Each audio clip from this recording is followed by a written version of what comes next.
بسم الله الرحمن الرحيم.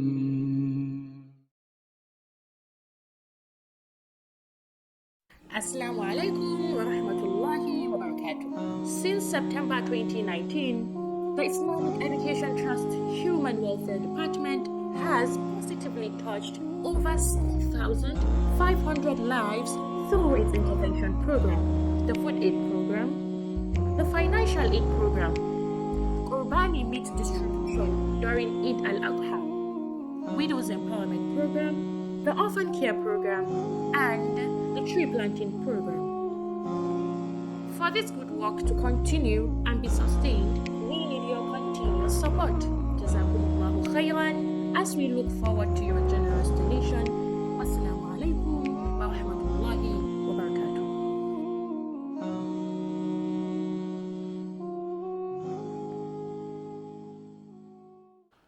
Bismillahir Rahmanir Rahim. Wassalatu wassalam ala Rasulillah. Welcome back, our viewers, to continue with the interpretation and the lessons contained there in this particular surah. We're talking about Surah Al-Ikhlas. In the first session, we talk about the segment contained in this particular surah. Qul huwa Allahu ahad is talking about the unity of worship. Allahu samad is also talking about the unity of worship in terms of names. Lam yalid wa lam yulad, and in terms of lordship, lam yalid wa lam yulad wa lam yakun lahu kufuwan ahad. The last segment of it is talking about the unity of the names and attributes of Allah subhanahu wa ta'ala. We also discuss about the various names given to this particular surah. We say this particular surah is called Sifatul Rahman because of an authentic hadith reported by Al-Imam al-Bukhari and Muslim on the authority of Aisha radiyallahu anha, where one of the companions of the Prophet sallallahu alayhi wa alihi wasallam was recapping this particular surah repetitively. Then he was accosted the reason why he was doing that. Then he mentioned that because it is Sifatul Rahman. Then we are going to continue with the virtues contained therein in this particular surah. One of the virtues in this particular surah, the surah stands as 1/3 of the Qur'an.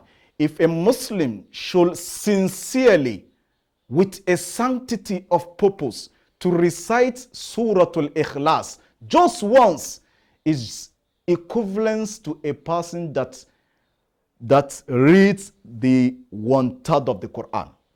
As said in the narration of Anas bin Malik radiyallahu an, as reported by Al-Imam al-Bukhari and Muslim, the Prophet sallallahu alayhi wa sallam says, "Walladhi nafsi biyadihi innaha lata'dilu thuluth al-Qur'an."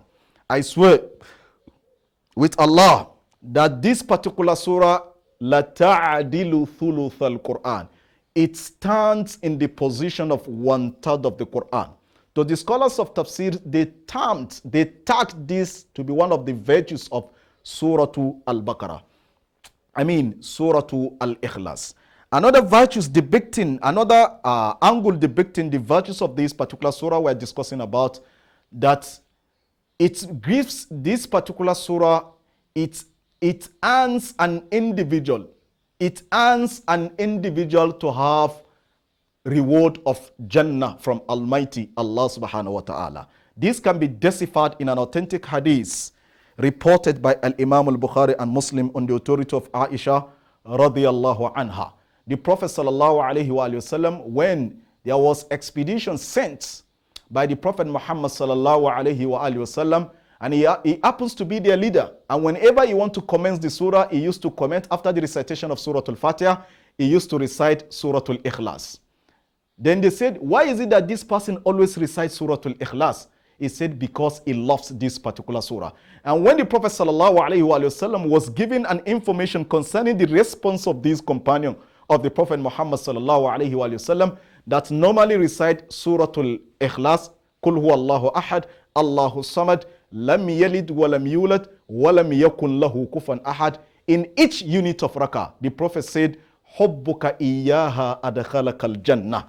Your love for this particular surah has treasured you into paradise, has given you the free entrance of paradise. So another thing depicting the virtue of this particular surah we're talking about, Surah Al-Ikhlas, is that if you love this particular surah, it will grant you Jannah. It will grant you Jannah. And one of the things that the scholar says, when the Prophet sallallahu alaihi wasallam said it will grant you Jannah, there is no any Jannah which the Prophet sallallahu alaihi wasallam meant in this particular is Jannatul Firdaus. Because Jannatul Firdaus, it is the Jannah promised by Allah to a believer. Another thing substantiating that, you take a cursory look at the verses in Surah Al-Mu'minun. The beginning of the verses in Surah Al-Mu'minun, where Allah subhanahu wa ta'ala says, قَدْ أَفْلَحَ الْمُؤْمِنُونَ الَّذِينَ هُمْ فِي صَلَاتِهِمْ خَاشِعُونَ وَالَّذِينَ هُمْ عَنِ اللَّغْوِ مُعْرِضُونَ وَالَّذِينَ هُمْ لِلزَّكَاةِ فَاعِلُونَ وَالَّذِينَ هُمْ لِفُرُوجِهِمْ حَافِظُونَ إِلَّا عَلَى أَزْوَاجِهِمْ أَوْ مَا مَلَكَتْ أَيْمَانُهُمْ فَإِنَّهُمْ غَيْرُ مَلُومِينَ فمن ابتغى وراء ذلك فأولئك هم العادون والذين هم لأماناتهم وعهدهم راعون والذين هم على صلواتهم يحافظون أولئك هم الوارثون. These are the inheritors. الذين يرثون الفردوس. They are going to succeed. They are going to inherit Jannatul Firdaus hum fiha khalidun, which in an authentic hadith reported by Imam al-Bukhari and Muslim on the authority of Abu Huraira radiallahu anhu wa arda. The Prophet sallallahu alayhi wa sallam was reported to have said in authentic hadith reported by Imam al-Bukhari and Muslim, he said, إِذَا سَأَلْتُمُ اللَّهَ الْجَنَّةِ فَاسْأَلُوهُ الْفِرْدَوْسَ فَإِنَّهُ أَعْلَى الْجَنَّةِ وَأَوْسَطُ الْجَنَّةِ وَمِنْهُ تَفْجُرُ أَنْهَارُ الْجَنَّةِ وَفَوْقُهَا عَرْشُ الرَّحْمَنِ. If you want to seek Jannah with Allah, tell Allah to give you Jannatul Firdaus. فَاسْأَلُوهُ الْفِرْدَوْسَ فَإِنَّهُ أَعْلَى الْجَنَّةِ, because it is the pinnacle, it is the highest point of Jannah. وَأَوْسَطُ الْجَنَّةِ, the most intermediate. وَمِنْهُ تَفْجُرُ أَنْهَارُ الْجَنَّةِ, and the rivers of Jannah, they are gushing out from this Jannatul Firdaus. وَمِنْهُ تَفْجُرُ أَنْهَارُ الْجَنَّةِ وَفَوْقَ Ar-Rahman, and on top of it is the throne of Ar-Rahman, the beneficence. So your love and affection for Surah Al-Ikhlas will grant you Jannah. Also, excessive recitation of this particular surah we're talking about, especially coupled, marrying with Surah Al-Falaq and Surah Al-Ikhlas, in an authentic hadith reported by Imam al-Bukhari and Muslim, also on the authority of Aisha radiallahu anhu wa arda. Aisha reported that the Prophet Muhammad sallallahu alayhi wa sallam, whenever he want to retire to bed, in the night, the Prophet sallallahu alayhi wa sallam used to gather his palm like this, and you split on it, and the Prophet sallallahu alayhi wa sallam will recite Surah Al-Ikhlas, then follow by it Surah Al-Falaq, then follow by it Surah Al-Nas. Then the Prophet will rub from his head to other part of his body, and he used to do that 3 times in order to tell you that will protect you from the ill will of mankind and jinkind. But sometimes some people used to make a mistake. If you want to pray when you are about to retire to your bed during the night, you are accepted to put your 2 palms like this, split on them, then you recite. You have to split on them before the recitation of Surah Al-Ikhlas. Not that after the recitation, then you split on them, just like some people used to do. It's a mistake. The content of the hadith, as reported by Aisha, that the Prophet used to gather them like this. The 2 palms, you split on them. Then he will recite Surah Al-Ikhlas, Surah Qul Huwallahu Ahad. Then followed by Surah Al-Falaq. He used to start with Qul Huwallahu Ahad, Allahu Samad, Lam yalid walam yulad walam yakun lahu kufan ahad, followed by Qul a'udhu bi rabbil falaq min sharri ma khalaq wa min sharri ghasikin idha waqab wa min sharri naffathati fil uqad wa min sharri hasidin idha hasad. Then followed by Qul a'udhu bi rabbin nas malikin nas ilahin nas min sharri al-waswas al-khannas alladhi yuwaswisu fi sudurin nas min al-jinnati wan nas. Then the Prophet will rub from his head. Then he will repeat another one again for the 2nd time. Then after that, he will repeat another one again for the 3rd time. So the scholars of Tafsir say this particular hadith is talking about, invariably is talking about the virtues of Surah Al-Ikhlas. By implication, it protects a Muslim or an individual from the evil of mankind and jinkind. Another hadith reported by Imam Abu Dawud as-Sijistani, also authenticated by Muhammad Nasiruddin al-Albani, that the Prophet Muhammad sallallahu alayhi wa sallam used to recite this particular surah, Surah Al-Ikhlas.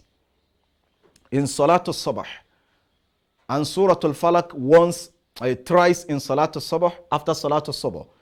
Then Surah Al-Falaq thrice after Salatul Sabah. Surah Al-Nas thrice after Salatul Sabah. Then during the Salatul Dhuhr, the Prophet ﷺ used to recite Surah Al-Ikhlas once, Surah Al-Falaq once, Surah An-Nas once. Then the 5 daily prayers, the Prophet ﷺ used to recite this particular surah. The only difference is the Surah Al-Sabah, he used to recite 3 times. After the culmination of the prayer, then in Salatul Maghrib also the Prophet used to recite them 3 times. The reason the scholar says, because it protects an individual from the evil of mankind and jinn kinds. Another virtue or another spiritual dividends which this particular surah contain is the surah gives an individual conformity. It gives an individual a repose of mind concerning the path of Islam which he is professing. The surah in its entirety is talking about the unity of Al-Islam. It's talking about the universality of the message of Al-Islam. Then it's talking about the monotheism of the message of Al-Islam, which whoever that is having this particular creed or this particular doctrine of Al-Islam and he died upon him, Allah subhanahu wa ta'ala has guaranteed that person for Jannah. In an authentic hadith reported by Al-Imam al-Bukhari and Muslim on the authority of Ubadah ibn Samit radiyallahu anhu wa arda, the Prophet sallallahu alayhi wa sallam says, Man shahida Allah ilaha illallah wa anna Muhammadan Rasulullah wa anna Isa Abdullahi wa Rasuluh wa anna Muhammadan Abdullahi wa Rasuluh wa anna Isa Abdullahi wa Rasuluh wa kalimatuhu alqaha ila Maryama wa ruhun min wal jannata haqqun wan nara haqqun adkhalahu Allahu al jannata ala ma kana min al amal. This particular hadith reported by Imam al-Bukhari and Muslim on the authority of Ubadah ibn Samit, which Muhammad ibn Abdul Wahhab brought this particular hadith in his famous book of Tawheed, Kitab al-Tawheed. Man haqqaqa al-tawheeda dakhala al-jannah. That the Prophet Muhammad sallallahu alayhi wa sallam was reported to have said by Ubadah ibn Samit, one of the renowned companions of the Prophet Muhammad sallallahu alayhi wa sallam. The Prophet said, Man shahida Allah ilaha illallah. Whoever bear witness, whoever testify that there is no deity worthy of worship except Allah. Wa anna Muhammadan abduhu wa rasuluh. And Muhammad is the messenger and the servant of Allah. Wa anna Isa abdullahi wa rasuluh. And Isa is the messenger and servant of Allah. Wa anna al-jannata haqqun, that the paradise is true. Wa anna an-nara haqqun, and the hellfire is true. Adkhalahu Allahu al-jannata ala ma kana min al-amal. Allah is going to admit that person into Jannah because of his deed. And the scholars explain that the import of deed in this particular hadith is La ilaha illallah, which is the message this surah is talking about. And that is why Imam al-Bukhari in Sahih al-Bukhari, he opened a chapter, Babu anna al-iman wal amal. The chapter that is talking about that iman, the import of iman is righteous deeds. And the import of righteous deeds is La ilaha illallah. Likewise, vice versa. The import of La ilaha illallah is righteous deed. Then he brought a verse of the Qur'an explaining the chapter which he titled. He said, Allah subhanahu wa ta'ala said, فَوَرَبِّكَ لَنَسْأَلَنَّهُمْ أَجْمَعِينَ عَمَّا كَانُوا يَعْمَلُونَ. I swear with your Lord, فَوَرَبِّكَ لَنَسْأَلَنَّهُمْ أَجْمَعِينَ. We are going to accost them with a question. عَمَّا كَانُوا يَعْمَلُونَ, concerning their deeds. So the import of their deed in this particular surah, as explained by Imam al-Bukhari in Sahih al-Bukhari, is the exhibition of La ilaha illallah, which this particular surah is talking about. So in a nutshell, this particular surah has a number of virtues. One of the virtues of this particular surah, it is an attribute of Allah subhanahu wa ta'ala. The recitation of it, you are going to be rewarded as if you have recited the whole 1/3 of the Qur'an. And the love of this particular surah will guarantee you to earn paradise. And the love of this particular surah will give you an eternal abode also, which is paradise. May Allah subhanahu wa ta'ala grant us ability to practicalize, to assimilate and practicalize the virtues in this particular surah, and we should refrain from worshipping any other ilah beside Allah subhanahu wa ta'ala. With this, our viewers, we have come to the end of this particular episode. By the grace of God, we are going to meet in the next session. Subhanakallahumma wa bihamdik, ashhadu an la ilaha illa anta, astaghfiruka wa atubu ilayk.